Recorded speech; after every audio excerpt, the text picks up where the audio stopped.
guys, what's up? It's your girl Kim Ray, and I'm back with your Real Housewives of Atlanta review for this week. Episode number 4, I believe. If you're new here, make sure you subscribe down below to the channel Kim Ray Music TV. Follow me on Instagram, Facebook, and Twitter at Kim Ray Music TV. All the links are in the description box below. If you've been here, you ain't new to this, then get ready for this review. We about to get into it, but make sure you like the video, make sure you share, do all of the things, and let's go. Alright, so we open up where we left off with the cliffhanger of last week of, is Nene and Cynthia gonna speak? Is it gonna be awkward? What's gonna happen? Oh my gosh, oh my gosh. Well, they speak in the most awkwardest of ways. Hi, Miss Leaks. Hi, Miss Bailey.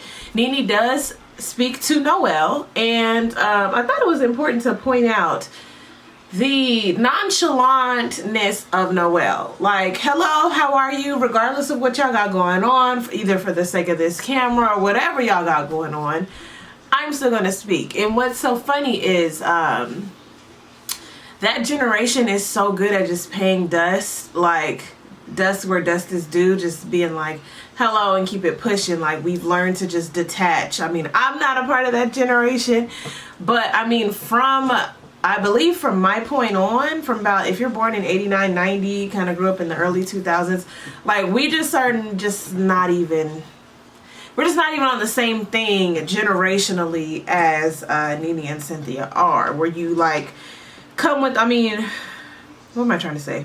Our generation was probably the last generation that grew up with like these morals and respect of how things should go and gender roles and all of this stuff. And now, like, people Noelle's age, they're like splitting all that in half. They're like, no. Nope. So, I thought it was interesting to see that dynamic of going on. And she even asked later, like, should I have spoke to her? Was that okay? Because y'all got y'all thing, right? You know, they played it up for the cameras, but all throughout the episode, we are talking about this reparation of Cynthia and Nene. And I feel like if you rewinded back 5 seasons ago, we probably would have still been talking about it then, and maybe 3 seasons even before that, we talked about it again. Like, it's a reoccurring theme, so much to the point that it's just like, cut the friend off, let the friend go, and learn how to deal with each other in the common spaces. But that's it. That's it. Okay, we see Cynthia talking to Marlo about the situation. We see Marlo talking to Nene about the situation, and Cynthia talking to Eva about the situation. And it's just like, we obviously understand that these two are close, but the way that Nene sat in that reunion and was like, friends is, would you call us friends?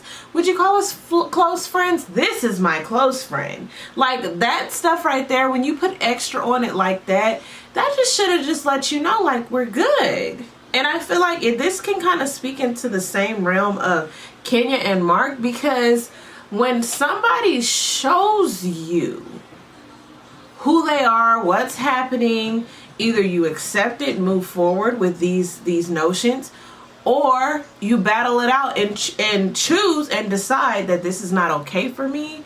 I have love for you, so we're not gonna have this. And I feel like in Cynthia and Nene's situation, Cynthia has had this awakening in life where she realized at 52, child, she has allowed people to walk all over her. She's been the bigger person, even in cases where she felt like she should have been able to speak up for what she felt. She has put self aside to accommodate others, which is another thing that we have in the Black community have grown up and been groomed to do. You put your own happiness aside to help support and help give life to someone else, and that is not always good. So because of that, now at 52, Cynthia's like, you know what, I'm good. I don't want to be like this no more. Now, it could be because she's with this man, because every time she gets a new man, she all of a sudden starts speaking up for herself. But it's good that she is, don't get me wrong.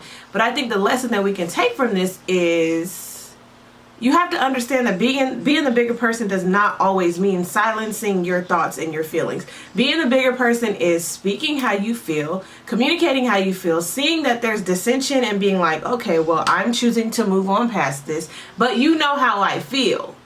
I'm not just gonna keep it on mute to validate or to accommodate you.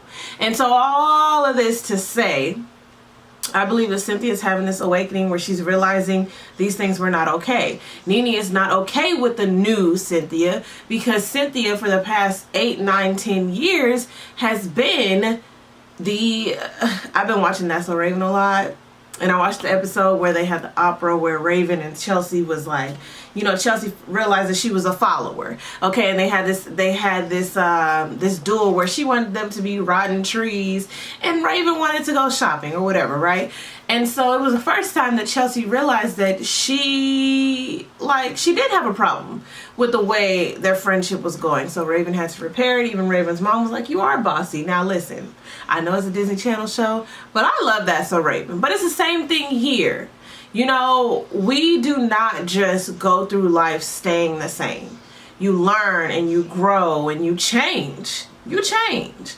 So, you know how Nene's saying like Cynthia's not the same Cynthia, and I have a problem with that. I would hope Cynthia wouldn't be the same Cynthia. Sometimes you do have to say to your friends, like, this is a new me. There are things that I'm no longer going to tolerate. And as much as I love you, you are one of the main people that has allowed me to see, like, I don't like this about myself, so I'm changing it. All that to say, again, for like the 4th time, that's what's going on with them. I feel like this ties into Kenya also, because Kenya keeps saying she wants Mark to be the way that he was when they first met. It is unfair, and I'm learning even like in marriage and even like in relationships, it's unfair to hold a person responsible or accountable to be the person they were when you met them. Because people have growth, people have losses, people change, like socially, emotionally, spiritually, physically, like so many things happen, and you have to re-fall in love with that person each and every day if you are going to. Now I don't profess to be a marriage aficionado or like an expert, but I do know that in relationships you have to, when you make that promise, you have to promise that on Wednesday when you wake up grouchy, I'm gonna love you. On Thursday when you're just fine, it's just a thing, right? And so when she says that I want him to be the way that we were, you have to remember that the relationship was very fresh. You guys were doing all of the fun new things. You did not have the baby yet. You were not married yet. And so when you get married, there has to be a shift of your mindset. Candy was talking to her about, allowing him to be the man. And, I always kind of mostly really hate when people say allowing him to be the man or allowing her to be the woman, because it feeds into the gender roles of it all. I just feel like there's a way to shift your mindset from independent woman, single woman, to now I have a partner. I have someone else that I need to consider. So regardless of the gender roles of it all, there's someone else who needs to feel validated in the things that are happening. I don't need to go out and do all these things for myself because I have someone there who would like to do those things as well. I should also not expect for him to go out and do all these things because he has someone here who can help him as well.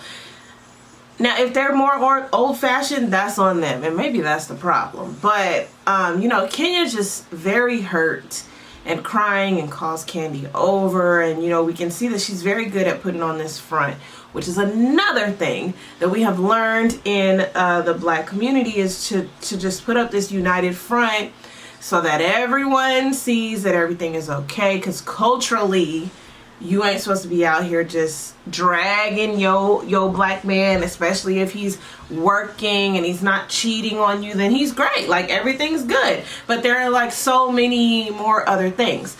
So we see that Kenya goes on her anniversary trip, her wedding anniversary or marriage anniversary with her husband, without her husband, just her and the baby. And I couldn't quite understand like her rationale for this, because she was saying that, I remember Mark saying that he wanted to bring the baby, but then Kenya was like, well, the baby comes and the nanny needs to come. And then he didn't understand why the nanny needs to come. So then he just didn't go. So then why did you still go? Did you not have insurance on the tickets? Because them tickets sound like they was expensive. Could you not have just had something at the house where the nanny watched the baby in the other room, and then y'all had, you know, because sometimes you can't do the extravagance of it all, and that makes sense. But it just seemed like Angel said last week, it just seemed like he don't like her. And because you are married, you owe the relationship to just sit down and be real with him and just be like, listen, aside, like, you've cried, you've been upset, and I feel like that's where men, and actually a lot of people, because y'all know I don't like the gender roles, a lot of people cannot hear you past the emotion. If you are upset, if you are crying, if you are whatever that is, like, people see that and then they check out. So it's like you got to get your emotions in check. You felt everything, you put it aside. Now it's time to communicate. Hey, Mark, listen. Okay, we've been married for a year, 2 years, whatever. This is how I am feeling. It is important to me that this happens, because if not, then we need to consider different options. We need to consider counseling. We need to consider divorce. We need to consider relocations. What is it that you would like to do? And then he cannot leave the conversation without choosing one. And once he has chosen one, then you move forward with that. Your emotions are felt first. Now, unless y'all arguing, that's one thing. But your emotions are felt first, because it seems like he don't move off your emotions. When you cry, when you're mad, when you're sad, he don't move off of that. He don't care about that. And so, especially with how he was embarrassing you last week. So it's going to have to be brought to him straightforward. And then, you know, the emotions will come later. I just feel like sad for Kenya, because she's married this time. It's not like she's dating or engaged. And so it's just kind of just sad, right? It's just kind of sad. So let me look at my notes here. We did see Candy and the surrogate. Congratulations to her, Todd, Riley, Ace, because they did, and Kayla, they did welcome the baby. Blaze Tucker, either yesterday, I think it was Saturday the 23rd. Is today the 24th? Yep, Saturday the 23rd. Blaze Tucker was born. We can't really tell if she's cute yet. I mean, all babies are cute and cuddly, right? Anyway, so congratulations to them. But we do see them still, like, going to the appointment, and Ace is just speaking so clearly, right? He's like in celebration of his little sister. He got the little sister excited dance, and we get an eye, like a look at the surrogacy process and how, you know, they set you up in a room, and then, you know, you'll declothe.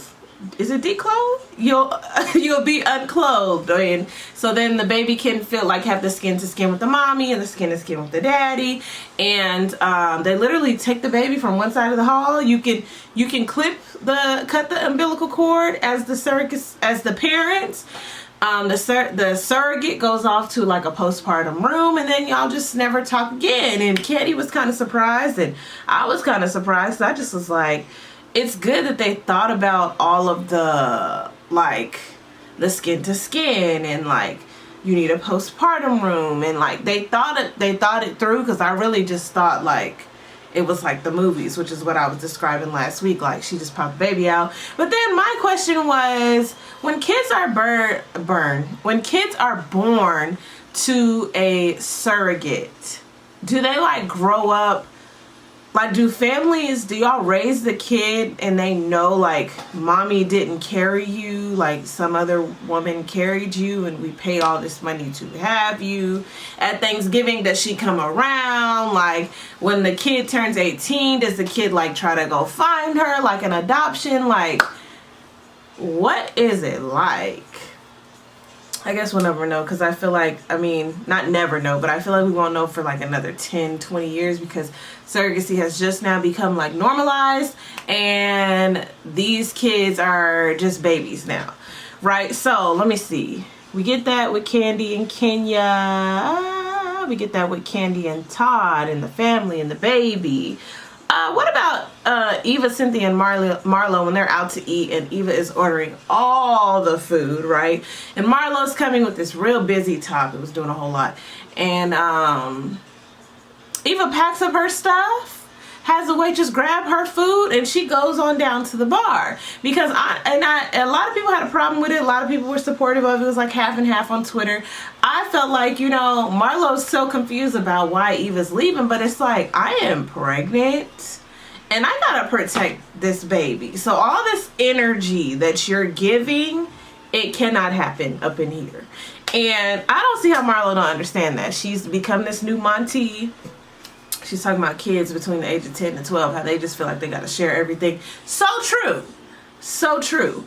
But she's become this new Monty, and it's like, you think she would have more compassion, and just no.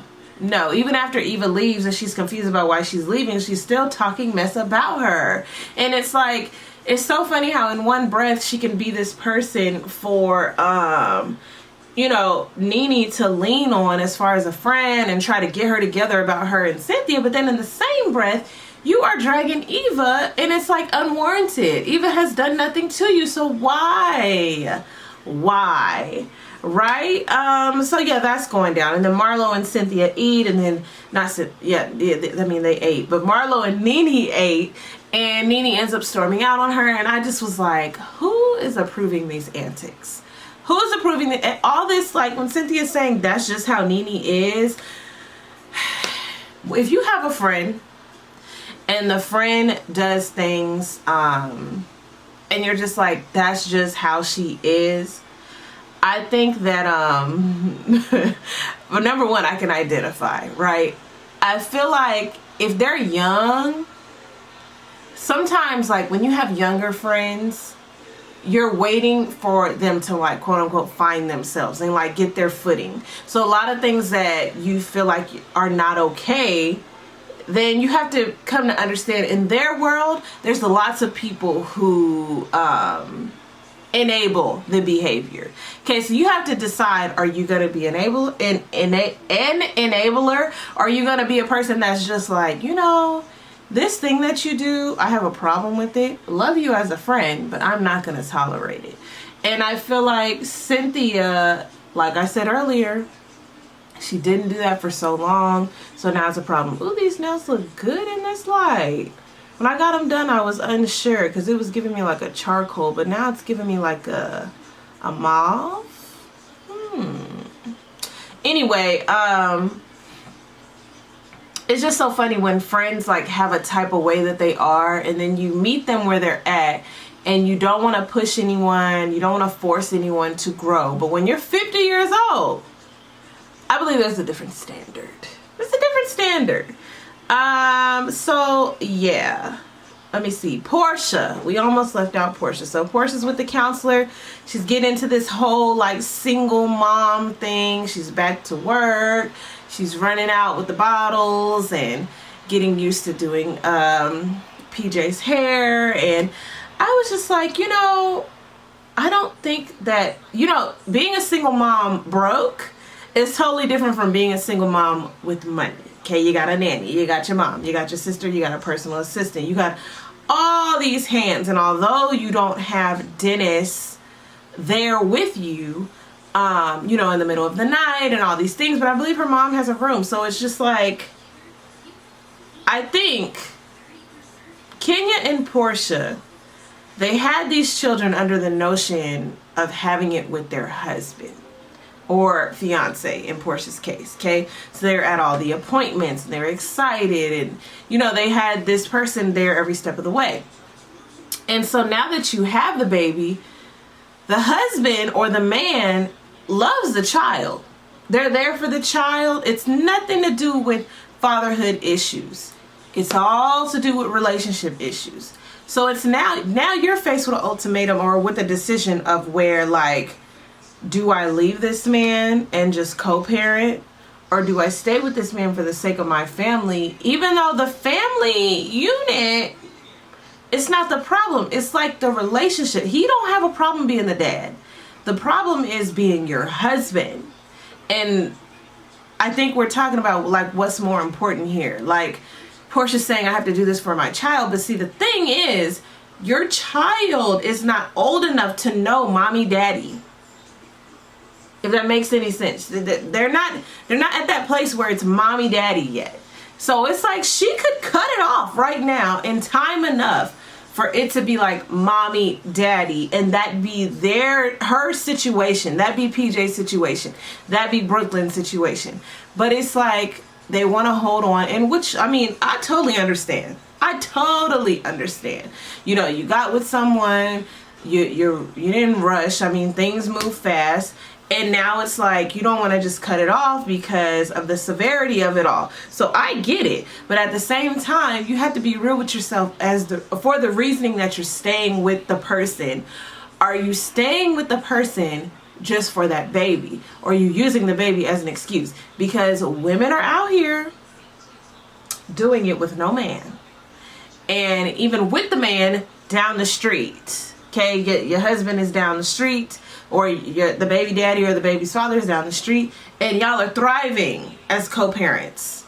Okay, so I think that's something that we need to consider and think about just as women when we make a decision to have a child with someone. What is the basis of the relationship? And if we take this child away, how are we doing? Because that's important. Because everything is fine when I'm carrying your child, because I'm carrying your seed, your child. And these men, that was very important to them. We're moving away from the deadbeat father times where men are actually active in their children's lives, I hope, from what I can see, or at least the image is being portrayed more of men being more active in children's lives. So, thinking that he's not going to be there for his child when he's already showed you the excitement and the support should not be a thought. It's what is happening here. What is happening here? Okay? But yeah, that's what I had to say about this week. I'm trying to remember how the episode ended. I think it was with Kenya crying. Yeah. So we'll see more next week. I'm tripping. I'm upset with Xfinity because they had Bravo tripping. I had to watch it on my laptop. That's a whole thing. But I want to see Nene on Watch What Happens Live. I'm probably not going to see it because Xfinity's probably tripping. The only channels that's working right now is BET, which is weird. So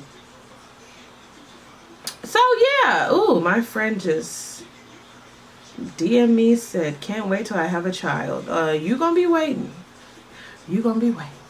Alright, so that was your review for this week. I'm Kemaray. This is Kemaray Music TV. Subscribe down below. And I'll see you guys next time. Bye!